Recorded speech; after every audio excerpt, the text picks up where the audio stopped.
You don't have a spouse or children, it's your duty to help, Mom said. Chapter 1. The snow's quiet code. My name is Claire, and I'm 31.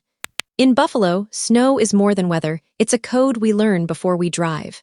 You read the sky, ease off the gas before a turn, and glide through a skid without fear. On Christmas Eve, the sky whispered, flakes falling softly as I carried a lemon pie I'd baked past midnight. The pie was a ritual, its citrus tang lingering on my fingers, each step, zesting lemons, whisking the filling until it glowed. A quiet offering to a family that felt like a radio signal fading on the words that mattered. I packed my car trunk with gifts in silver wrapping, a bottle of Merlot for its warm depth, and a navy blouse my mother once called too formal. I wore it anyway, its collar a small rebellion.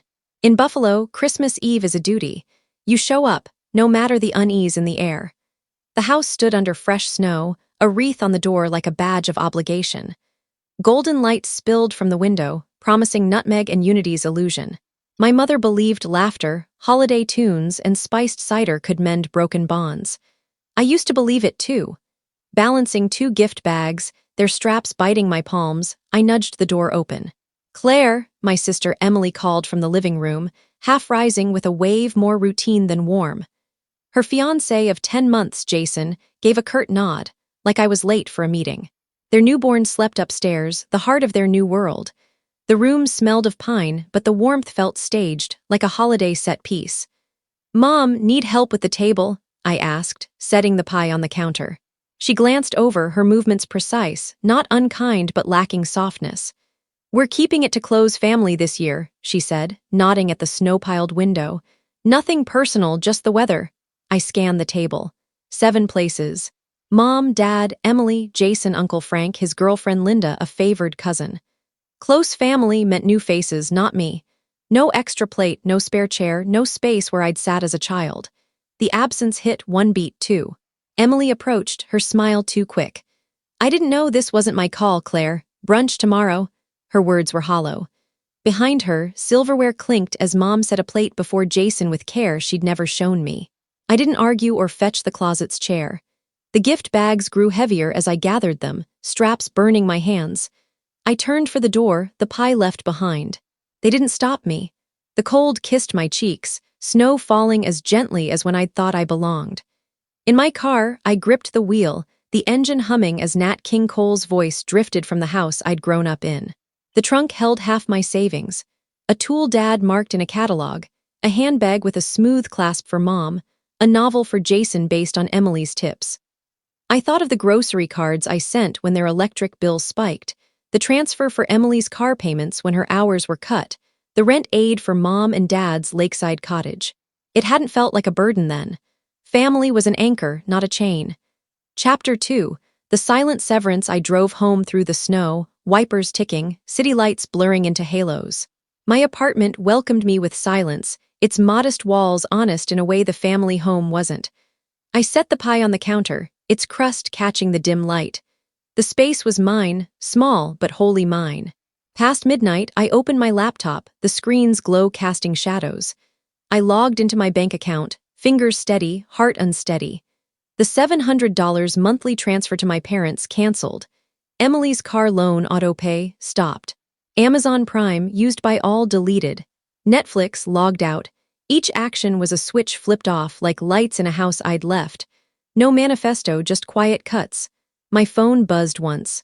Mark, my partner, texted from his parents near Rochester, made it safe. Call when you're home. I typed, I'm okay. We'll call later. I didn't send it. Mark deserved the truth, and I wasn't sure what that was. I slept like I'd fallen into a chasm. By 8:45 am, my phone erupted, 36 all-caps messages from Mom and Emily, followed by Dad's terse texts as if coached. Previews flashed. Answer now, Claire, over one dinner. You're selfish. Emily needs you. We're family. The words stung but weren't new demands in holiday guilt. A knock came sharp like cracking a safe. It shifted from pounding to doorbell to pounding again, pleading for compliance. I ignored it, pouring coffee, watching snow swirl. It struck me. I was the only one honoring a boundary, yet on trial. When I opened the door, Mom and Emily stood jacketless, snow in their hair. What have you done? Mom demanded, her voice sharp as ice. The grocery card was declined. Emily's car payment didn't go through. You canceled Prime, you're overreacting. I saw a stranger in her skin. What am I reacting to? You weren't uninvited, she said. It was a smaller gathering. Smaller, I echoed. With a plate for Jason. He's Emily's future, she said, arms crossed. We didn't think you'd care. Then words rang like a dropped spoon. You don't have a spouse or kids and you earn good money. It's your duty to help as Emily starts her life. Emily was silent, her expression unreadable. Something clicked, a puzzle piece slotting into place. They hadn't forgotten my chair, they'd reassigned it. I was the budget line for their table. I'm done, I said, calm but final. Not dramatic, done. I hope Jason can carry what I've held. I'm not your bank. They tried guilt, duty, ruining Christmas. Don't carry resentment, be the bigger person. I kept my voice even, testing the calm. Mark's name flashed on my phone. I silenced it. This was my ledger to close. You're picking a fight, Mom said. I'm setting a boundary, I replied. If you hear it as a fight, that's on you. They hated that. People who profit from your lack of limits dictate how you enforce them. Claire, Emily said, coaxing but hollow. Don't make this messy. It's already messy, I said. I stopped hiding it. They ran out of arguments. Mom blamed the weather, stress. Emily's joke fell flat. I said I had things to do. When they didn't move, I stepped back and the door closed. The apartment fell silent. The lemon pie sat untouched, mocking. I texted Mark, long story, we'll call later, I'm okay. He replied, I'm proud of you. You don't have to burn to keep others warm. I watched their footprints vanish under snow. My phone buzzed, then stilled. I let it. This wasn't over. People who thrive on your lack of boundaries don't surrender easily. But I didn't rush to ease their pain. The coffee tasted real. If you'd asked how I felt, I'd have said, no triumph, just a clean void where a chair stood. Chapter 3. The weight of silence days moved like heavy ice, solid, fracturing beneath. I expected the calls to stop, but my phone never quieted. Every few hours, you're cruel. Emily can't sleep. Dad's upset. Family means sacrifice. They meant me when they said sacrifice. By the third morning, I muted the group chat. I brewed coffee before dawn, steam curling, and opened my budgeting app like a sacred text. Every dollar was mine, no deductions for their crises. Silence in a family that calls only when something breaks feels like a warning. I worked remotely, my laptop a lifeline. Spreadsheets, meetings, small talk. I told colleagues my Christmas was odd. They laughed, unaware of what odd meant: a table without me, a ledger of debts. Mark called it dusk, his voice soft across the miles. Still holding the line? I think so, I said, stirring tea. They'll ration the guilt soon, he chuckled. You sound lighter. I'm not sure, I replied. Done. Done's a good start, he said, an anchor I needed. I braced for another knock, not angry but worse, fake apologies. It came Friday evening, a sharp rap then a slow pound. Through the peephole, Mom bundled, Emily's eyes heavy. I opened the door halfway. Can we come in? Mom asked, more command than question. I stepped aside to avoid a scene. Mom paced, wringing her gloves. Claire, this has gone too far. You're punishing Emily for something she didn't do. I blinked. The dinner I wasn't invited to. You were invited, she said quickly. It was small. Emily stepped forward. Mom, maybe, Mom cut her off. We meant nothing by it. Jason's Emily's future. We wanted it intimate. Intimate made me laugh, brittle. Intimate would have been a call, not a missing plate. Mom exhaled sharply. You take everything personally. You think it's about you. That phrase haunted me since childhood. When I questioned why Emily got new things, why I paid bills, you think it's about you. She'd built a system on it. If everything was about me, their actions weren't wrong, only my response. Mom, I said, this is personal. My money, my peace, my boundary. Emily flinched. Mom's voice sharpened. Don't make this an independent stunt. You earn well, no spouse, no kids, it's normal to help. No spouse, no kids, so I owe more. They wanted me useful, not included. You talk survival, I said, but I'm drowning while you stand on my shoulders. Emily's eyes glistened. You're twisting it, you have stability. Because I built it, I snapped, then softer. Because no one built it for me. Silence hung. Mom said, you wouldn't let us help if we tried. A polished lie. You never offered, I said. You sent the bill and called it love. Mom's lips thinned. You'll regret this, I smiled faintly. If I need you, I hope you answer the door. Emily's tears came silent. She mumbled this wasn't who they were, but Christmas Eve showed me. I opened the door wide. That's enough. Mom stormed past, muttering about pride. Emily lingered. I'll call tomorrow, she whispered. You won't, I said, surely. They left. The hallway light steadied. I pressed my face to the door, breathing. My hands trembled, not fear, but adrenaline. Sleep eluded me. The lemon pie sat untouched, its sweetness souring. The apartment smelled of coffee char. This wasn't about Christmas, it was control. Every unthanked favor, every invisible gesture replaced with expectation. I let it go for clarity. I listed their debts. Emily's rent, $450. Utilities, $200. Car payment, $650. Groceries, $300. Lakeside repairs, $950. Love as transactions. By 2:15 a.m. the list was done. I shut the notebook, vowing. No more unpaid heart debts. I dreamed of snow, pure, silent. Chapter 4. The truth in the static January 5th brought a message turning silence into proof. The holidays faded, no calls, no apologies. My apartment held candle smoke's faint scent. The stale pie went to the trash. I felt no urge to fix things.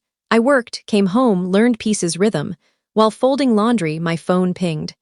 Jason Callahan, Emily's fiancé. My stomach tightened. No greeting, I shouldn't send this, but you need to know. An audio file, I stared. Nothing labeled, you need to know is good. Curiosity made me press play. Background noise, forks, glasses, holiday music. Then voices. Uncle Frank, how's the martyr? Mom, laughing, pouting like we canceled her wedding. Emily, she'll get over it, needs to play victim. Dad, weary, no lectures this holiday. Linda. She's always proving herself. Laughter, cruel. Jason, uneasy. She might hear this, right? Silence. The recording stopped. I sat, the cold knot in my gut heavier. Their cruelty was routine. Another message, I'm sorry, Claire. I didn't know they talked like that. I recorded it. I told Emily it was wrong. We fought. I moved out. It's tense. I didn't reply.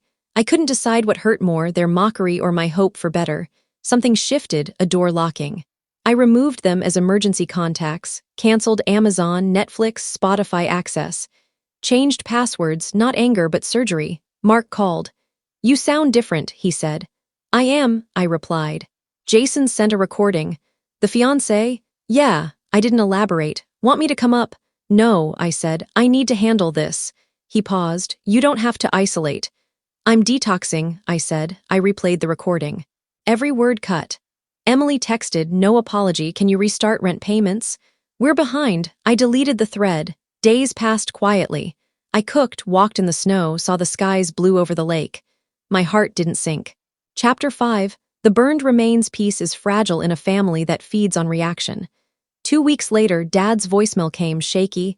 Claire, the kitchen's gone. Fire by the stove. They stopped it, but it's bad. Help us. Desperate, not angry. I let it sit as snow piled on my windowsill. I checked Emily's social media, her with a newborn and car keys. Caption, new year, new start. Used SUV, new baby. A burned kitchen, expecting me to fund it. I grabbed my keys, not from guilt to see. The house looked smaller, paint chipped. I parked, engine idling. I hoped the door would stay shut. It opened. Mom stood in my old sweater, face wavering. Claire, she said, voice tight. You came, I nodded. Inside, smoke, ash, melted plastic. The kitchen was worse, cabinets warped, tiles blackened. Mom spoke. Wiring behind the stove. Emily had just stepped out with the baby. Where is she? Upstairs, she said. Emily appeared, barefoot in my old hoodie. She stopped halfway. Hey, she said. Hey, I replied. Mom stepped between. Insurance is tough, she said. We need help for the month. No, thank you, just the ask. Check the wiring, I said. If one part burned, the rest could. Mom, we can't afford it. She waited. Emily stared at the floor. I pulled an envelope from my coat. Mom softened, then hardened. A single $60 bill. What's this? My seat's worth, I said. Silence thicker than smoke. Emily, that's not fair. Fair, I said. You laughed about me, called it family. Now you want me to fix your walls. Mom, you're petty. No, I said. Consistent. I set the envelope by charred recipe cards and turned to leave. Emily called. You don't have to be like this. I paused. Like what? Cold? I turned. You called me cold when I stopped paying your heat. Her mouth shut. I stepped into the afternoon. Snow caught on my lashes. The house looked smaller seen clearly. I didn't look back. At home, I poured tea, watched snow fall.